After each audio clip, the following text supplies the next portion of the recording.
So thank you very much, everybody, for being here today.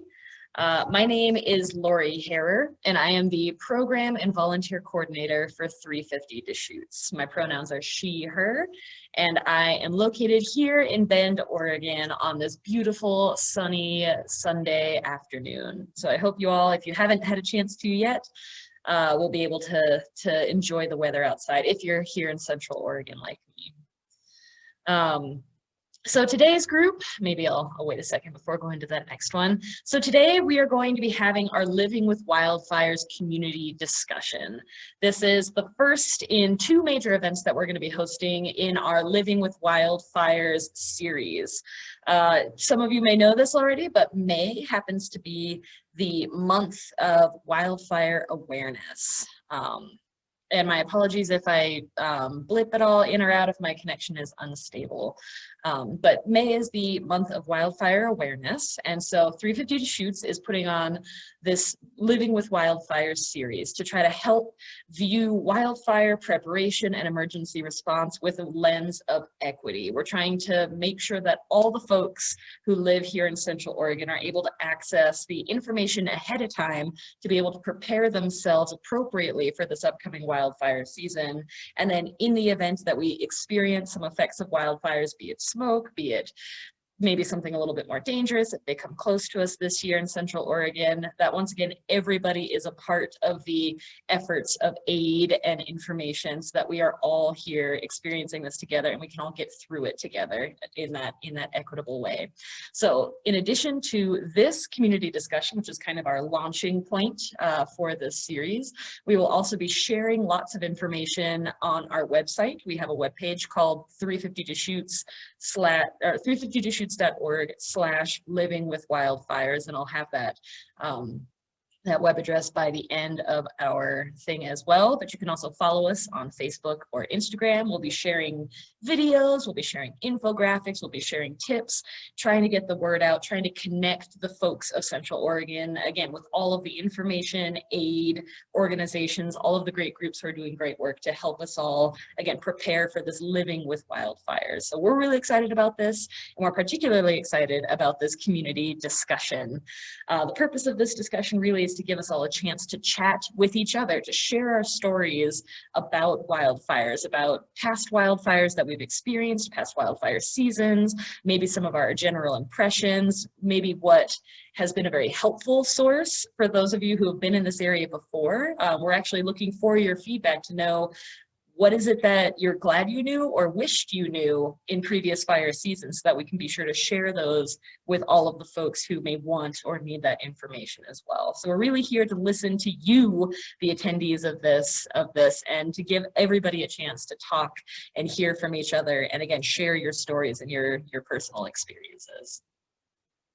So the way that we're going to do this, some of you may have experienced Zoom breakout groups before, some of you may have not, but we're going to get into breakout groups of about 3 to 5 people in the groups, depending on how many folks are here by the time we actually form these groups.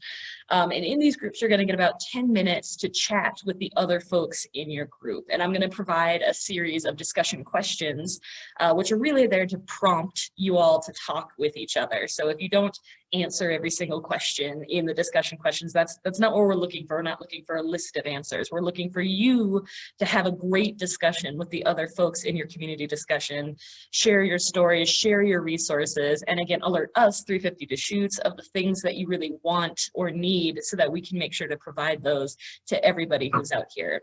So we'll have 3 different sort of sessions of these breakout sessions. You'll get about 10 minutes to discuss the discussion prompts and topics for each one.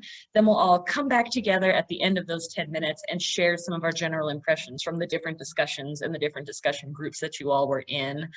So when you get into your discussion groups, be sure to turn on your video, turn on your microphone so that everybody can hear and see you.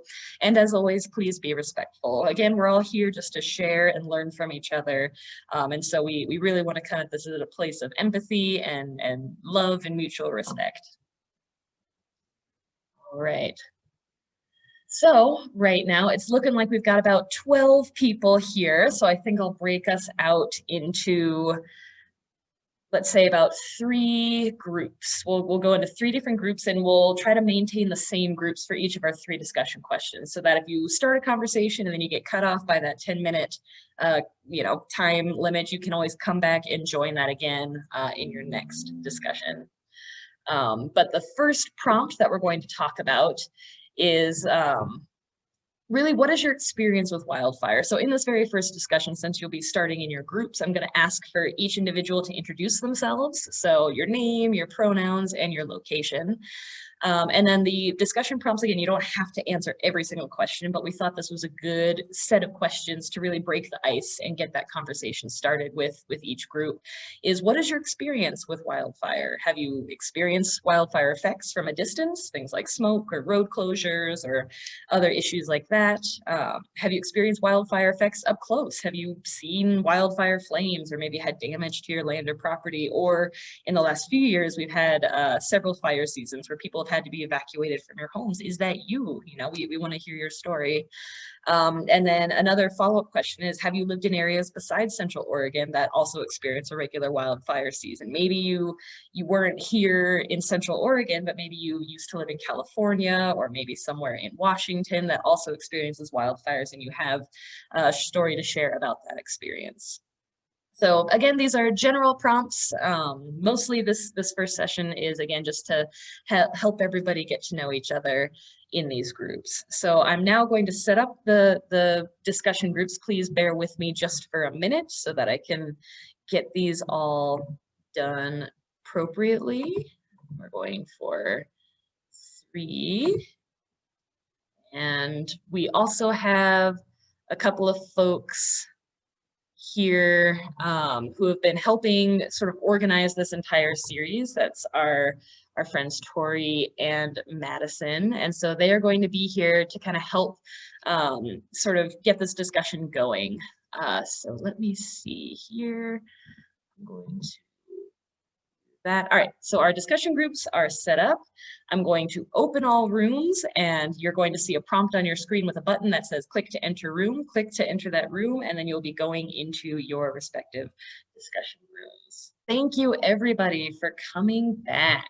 All right, so we have folks here. I apologize if you were in the middle of a discussion, and we're hoping to get back to that. You will have a chance to return to your discussions once we get into our next discussion group. But I'm curious just to hear from everybody. How did your discussions go? Maybe what did we maybe learn, or did anybody hear anything, a particularly interesting story or revelation? Please, if you're muted, you can unmute yourself and either raise your hand or pop out.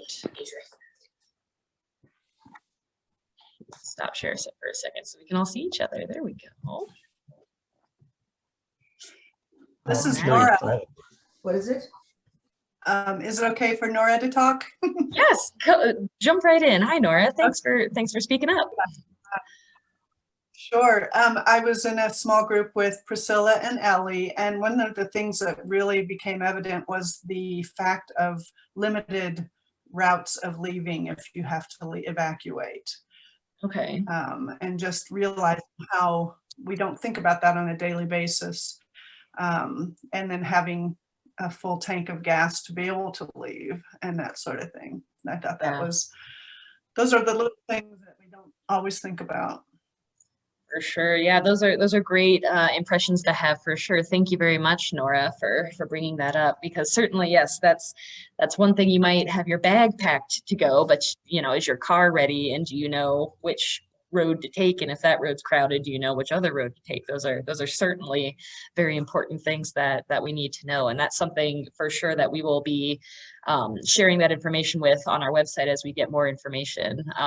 We're speaking with one of our Deschutes County emergency evacuators who hopefully will be one of our speakers or somebody from his office at our webinar that's upcoming, and that's something that we'll for sure ask for them to cover. So thank you again for bringing that up. Any other thoughts, or anybody else want to share kind of what your group was discussing, or maybe some of the stories that were shared?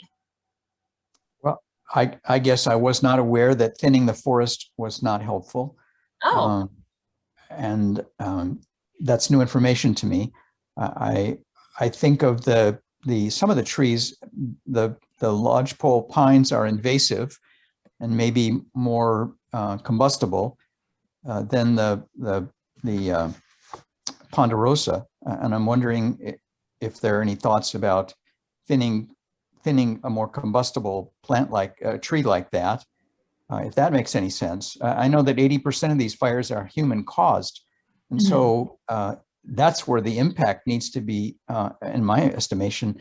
The people need to be educated. The jerks need to be kept under control. I don't know how to do that. Mm-hmm. Yeah, no, great points there, Daniel. Somebody did just mention in the chat, just to draw your attention, that there's a film about the fire in Paradise, California, and it has a lot of similarities to Bend, and they posted the link for that YouTube video. So if anybody's interested in looking at that, thank you, Jerry, for sharing that information with us all. That's a great reference point for sure. And actually, we'll probably put that link on our website as well. We have a few links to different documentaries and things that we're trying to add on there so that folks can learn as they go. Yeah. Dan and I both live in Sun River, where we only have 2 points of exit. Mm. He disappeared. You know, maybe we need to open another in the same way that Deschutes River Woods did a couple decades ago. But also, you know, our forester here in Sun River tells at least my homeowners association what trees we have to take down. We have to take down 45 lodgepoles this year. Wow. 45 lodgepoles. And we do that as a group. Our homeowners will come together on May, and we'll probably be able to knock off about half of those.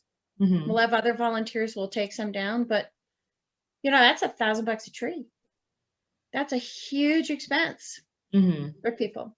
$8,000 if you have ODOT write your contract, we have found out, but that's another story. Oh man. Yeah.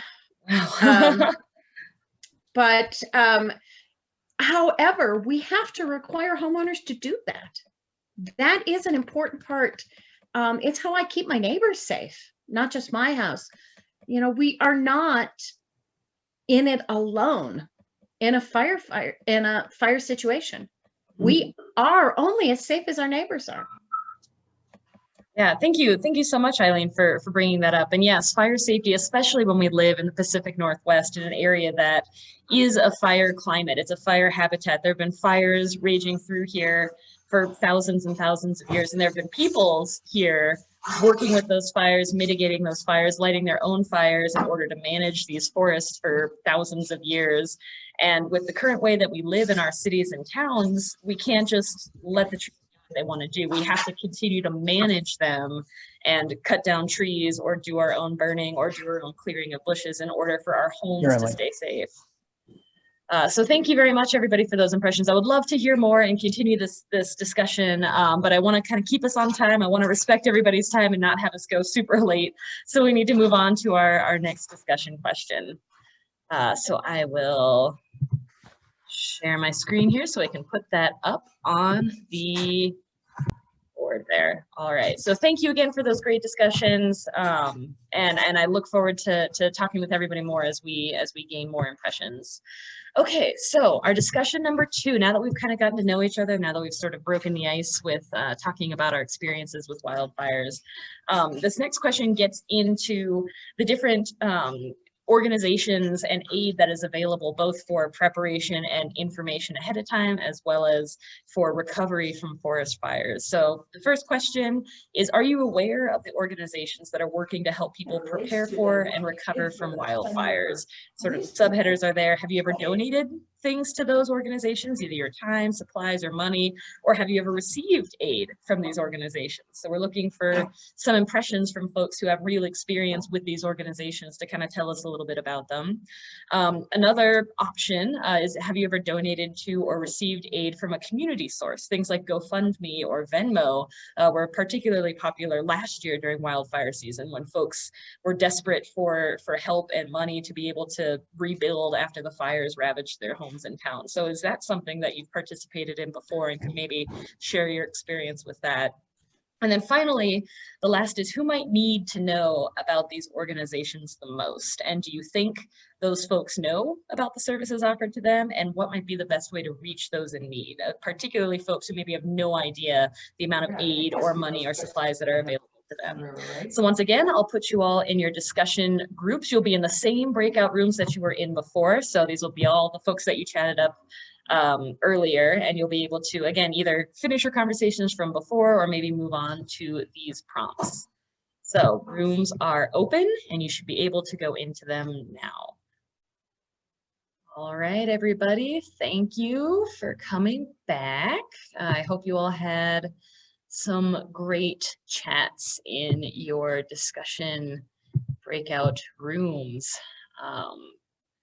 So the chat was about, again, the organizations or aid that are available for those, either to help prepare ahead of time for the wildfire season, or aid during or after wildfires and their effects have affected our communities. So I would love to ask, kind of open the floor once again, to maybe ask about what were some of the things you all folks talked about. Did anybody learn about something totally new? Was there a group that came up that everybody had some experience with? How did this discussion go for everybody? Feel free to sort of unmute and speak up if you wanna chat. We also continued talking about another scientific issue, but one of the things that we brought up, because Dan and I both live in a tourist area. It's like, we're loaded with tourists when this happens. So we can educate the residents, but what do we do about all these tourists that, yeah, there's an evacuation map somewhere in the unit, but how do they actually get out? What do they do? I mean, what are those procedures? How do we fire safe our tourists? Yeah, that's a great point, Eileen, for sure. Yeah, because as you say, the residents maybe know and maybe have dealt with that. And that also brings up something that was brought up in our last group chat, where it's saying that most of these fires are caused by people not knowing what to do, how to do it well. You know, the Smokey the Bear stuff, I think everybody's seen and heard of, but still we get human-caused forest fires from everything from unattended fireplaces to fireworks to cars backfiring and all of those things. So I agree with you, Eileen, that maybe it's more so than just the residents. We need to make sure that that message is loud and clear to all the folks who come and visit us every single summer, and make sure that they understand that fire season's a real thing. It's a real thing that we all have to live with, and that it's something we all have to work together with, whether you're from here or just visiting here, to make sure that we can all be prepared for and withstand the upcoming fire season. So that's a great point. Thank you for bringing that up. Any other thoughts or organizations or things that people brought up that you would like to share with the rest of the group? I'm very curious. Well, I will share about the app called Nextdoor. We have that here on the ranch, as does every neighborhood in your area. There's really, our neighbors come together whenever there's a house fire. People donate, people just help however they can in a community-wide way. And I just think that's really awesome that, tragedy occurs and everybody pulls together and helps out as they can. And also through our fire department here on the ranch, there is funding available for folks who, they look at their property and they're like, I'm not really sure what to do, how to make this, more safe in fire season. And the fire department can come out and do an assessment of your property and your home and tell you what things you need to do to make your area more safe. And then once you make that happen through their recommendations, then you can in turn be reimbursed for the work that if you had to pay to have it done, up to, I think it's like $200. And I believe it's through the state or the government. I'm not sure, but if you contact your local fire department, they probably would would be able to tell you how to go about applying for that. Priscilla, is that Crooked River Ranch? Yes. That's really good, because I mean, when we can't even get people to wear masks, how do we get them to fire harden their houses? Well, yeah, true. I think that's a little bit different, but but still, you know, it is I think a really good resource, because, you know, it's from the fire department's perspective on what needs to be done, and you get it done, and you can get reimbursed for that work. And they'll come back out. They come back out, of course, and inspect it to make sure that it was to their specifications and what they recommended. And then they will help you get that refund. Awesome. Well, thank you so much for sharing. That's a great resource, and it's great Sure. for everybody to know that our local fire department is there and can provide aid and can provide, again, that great consulting to take a look at your property and say, make these changes, things, and that, again, will protect not only your own property, but your neighbors, your friends, your family, everybody else who as well. Yeah, So and I thank you do so really much. think you're welcome. And I think it is really a good thing if everybody would get on to the Nextdoor app. I think it's really a good app to have for your neighborhood. So anyway, plug for Nextdoor. Awesome. Yes. Well, thank you so much. Yeah. Nextdoor, I believe if you are just a resident of a neighborhood, it's free to join, which is really Yes. nice and gives you a chance It is. to communicate with your neighbors. So yeah, if folks are interested in that at all, Nextdoor app, it's a great way to go. 350 Deschutes actually is also on Nextdoor, but unfortunately we don't have a huge following as of yet. But if you get on Nextdoor, feel free to follow us, because we'd love to be able to get our message out to more folks and be able to reach more folks with vital information like this.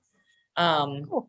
I would love to hear more, maybe one more person, if somebody else would like to pop in and say something. I'm trying to watch the time to make sure we have enough time to do our final discussion and have a review at the end. But I'm loving what I'm hearing from everybody so much. I'd love to hear from one more person. Okay, I'd like to mention that I belong to, well, I don't belong, but there's a neighborhood association that I get emails from, and they sent an email to everybody last week that they were going to have a Zoom meeting called Fire Ready Bend.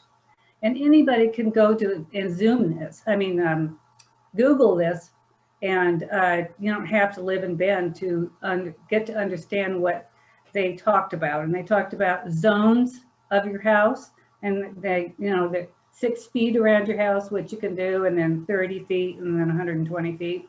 And they talked about what there are 3 breakouts, and I went to the one on landscaping and talked about plants that are more fire resistant and plants that are like, you know, kindling. Like the Mugo pines that get so big, those are like kindling. And they just talked about fire behavior, how it will go up hills. And I live in Aubrey Butte, and there was a big fire here in 2008 or something like that, destroyed 14 homes. And so I really feel like, you know, our neighbors need to get together. And like Eileen said, we're all in this together. But you can, I really highly recommend Fire Ready Bend.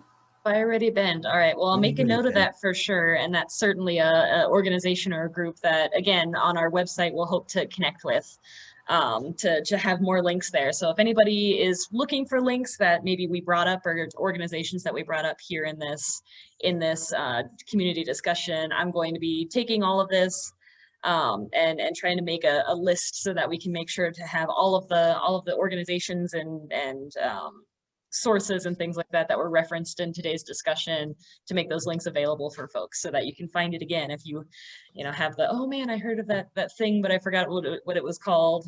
We'll have a space for that so that you can go back and find it later. So thank you so much. Thank you so much, everybody, for sharing. Once again, I would love to hear from every single person about this, but again, I'm trying to be respectful of time, and we're all stuck in trying to make things go as quickly as possible. So we'll move on to our final discussion, or our final discussion prompts, if you will. That was wrong. There we go. Our final discussion prompts. So the final one is, when feeling the effects of wildfires in situations from experiencing heavy smoke to maybe emergency evacuations, do you know what to do or where to find information about things like air quality, evacuation routes? You know, would you know what to do or where to find the information?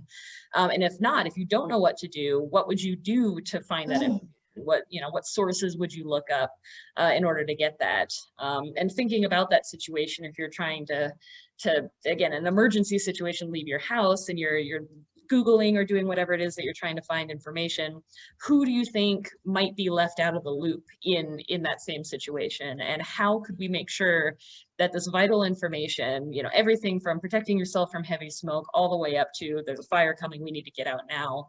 How can we make sure that everyone hears that, is aware of what's going on and knows what to do for anybody who might be in danger? Because this is a problem that affects us all, and we would love to, again, make sure that everybody is included in all of these things. So I'm going to open our discussion rooms again, and please join the rooms, maybe join in the discussion again. You're welcome to talk about other stuff if that comes up, or previous conversations, but this is our discussion question number 3. All right, everybody, thank you so much for coming back, and thank you all for participating in our whole discussion and being here and sharing such excellent thoughts and ideas with all of us. It is right at 3 o'clock, which was our ending time. So before we get into sort of our reflections from our final discussion, I just wanted to put in a little plug in case anybody really needs to leave right at 3. So again, thank you for sharing with us. You can visit our website, the one that I've been referring to, saying we'll add all these links and videos and things like that too. It's 350deschutes.org/livingwithwildfires. And I will also add that into the chat so that folks can find it and be able to get to our website. So it's 350deschutes.org/living-with-wildfires.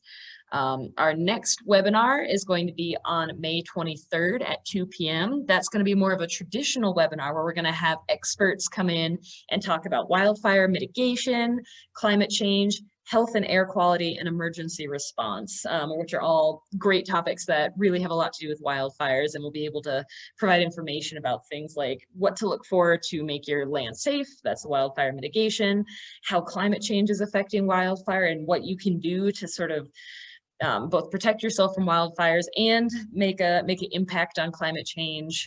Talking about health and air quality, when that smoke is really thick, what you can do to kind of protect your health. And again, emergency response, covering things like evacuation routes, where to go, what to do, how to get out safely. Please follow us on Instagram and Facebook. We've been posting some excellent images made by our own Madison Mallory. She's gone out and taken some beautiful photos, and we've been posting those on Instagram. We'll also be posting up videos, links, infographics, things like that through Facebook and Instagram, as well as putting those on our website. And if you're so inclined, we always appreciate donations, either in the form of volunteer service and helping us put together programs like this, or by just donating some of your funds. And you can find that at 350deschutes.org/donate. So again, thank you everybody so much for being with us today. I will now open the floor to talk and reflect over our last discussions that we had. But again, just wanted to put in that plug real quick before we hit the top of the hour, just in case some folks might have to leave. So yeah, so this final discussion question, how did that chat go? Were there any specific thoughts or anything? I'd love to just open the floor again to be able to hear from more folks. We had a concern that I'm hoping Priscilla will address. Okay. How do you get the information to people who don't want to hear it? Because our feeling is it has to happen before the crisis. We have to make these stories before the crisis, because we can't rely on internet when it happens. We can't rely on cell towers staying up. We have to educate people beforehand. And it sounds like Crooked River Ranch is doing a good job of this. What's going on? What works for you guys?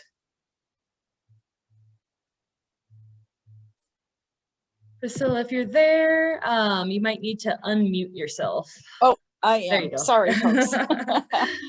I think that for us here on the ranch, I think Nextdoor, the app, keep going back to that, has really made a tremendous difference for us. And I know a lot of people, you know, there are folks that don't really like it, but there is so much information that is shared, that you know, helpful information.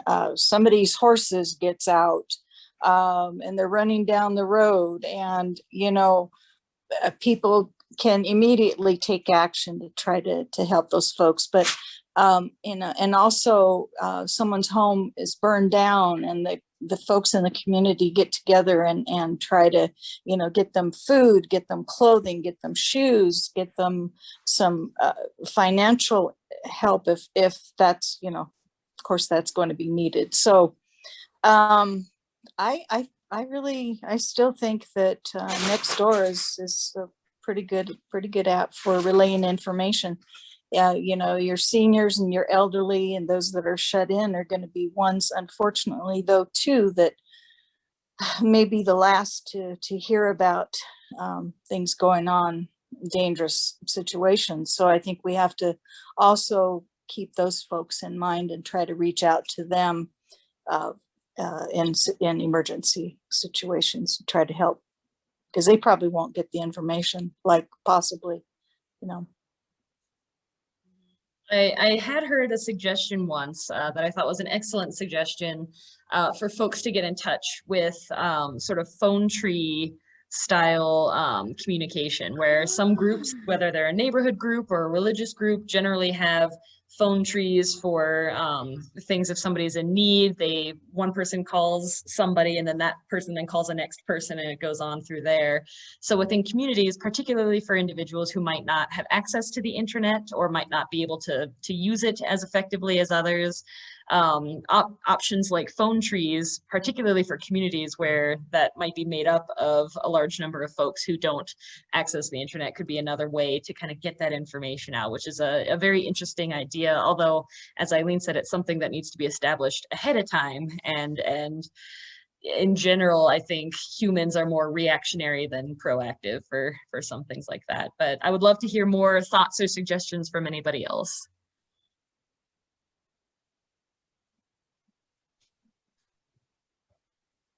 Let's see if I have any speakers who are trying to speak but might be muted.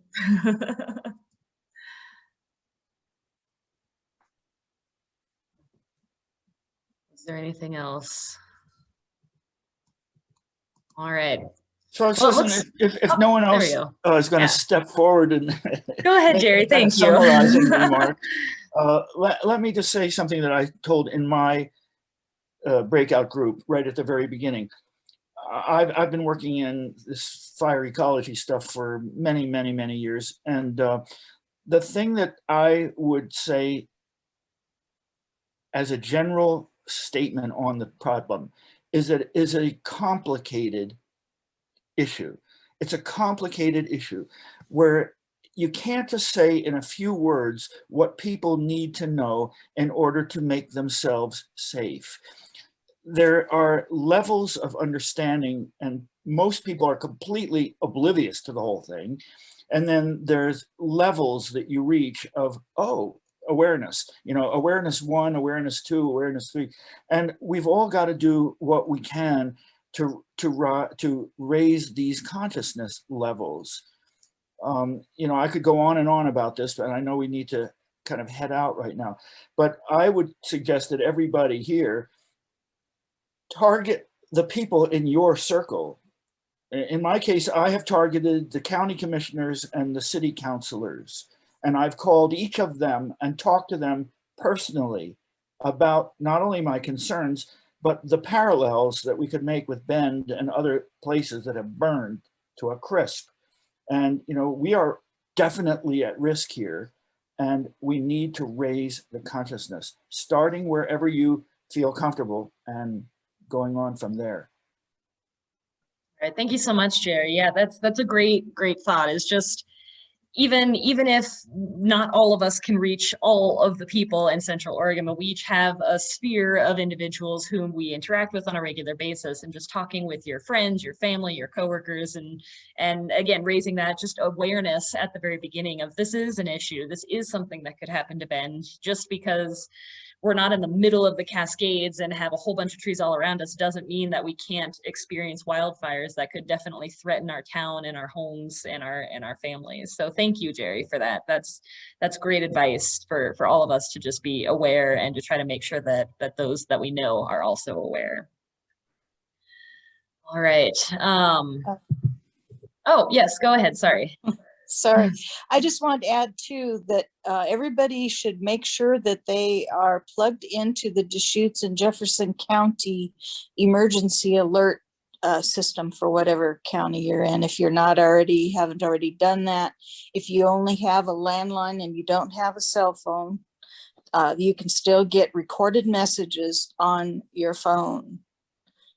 And we've signed up for both because we, we're close by to, we're on Jefferson, but we also would be impacted by Deschutes too. So okay, just something else to add to the list. Great suggestion. Yeah, no, that's certainly something that is very helpful to be in touch with, or to sign up for those emergency alerts, so that even if you don't have a cell phone, even through your landline, you can get a phone call and be kept in the loop if anything is happening in our area. All right. Well, if that's all for the comments, again, thank you so much, everybody, for participating. We really appreciate all of you showing up. We really appreciate all of your thoughtful comments and notes and conversation that you had. This is a great situation, and I absolutely love hosting things like this because I love being able to interact with all of our fellow members of our community and really be able to talk with you rather than just at you presenting information. So I absolutely love this, and I hope that you all will either visit our website, maybe even come to our webinar on May 23rd if you have time. That's another Sunday at 2 p.m. We try to keep it easy with using the same day of the week and same time. But other than that, I am always available as well. I will throw my my email address here in the chat as well. So if you think of anything else, any other tools or organizations or anything else that you think that we should include on our website, again, we're hoping that it'll be a good Facebook. source to connect people with whatever resources or information or anything like that. Don't hesitate to send me an email. I'm happy to hear from any and all of you. Really, I'm crowdsourcing for information here because obviously the more people who are involved, the better resources and information we'll be able to share. I think I heard somebody come on. Was there one final comment? Maybe not. Okay, sorry about that. All right, thank you so much, everybody. Thank you, Lori. Thank you very much. Have a great day. Thank you. Thank Thanks, you. everybody. Bye. Fight Thanks climate for- change. Thanks for Thank putting you, it Peter. on. Take All right, care. thank you all.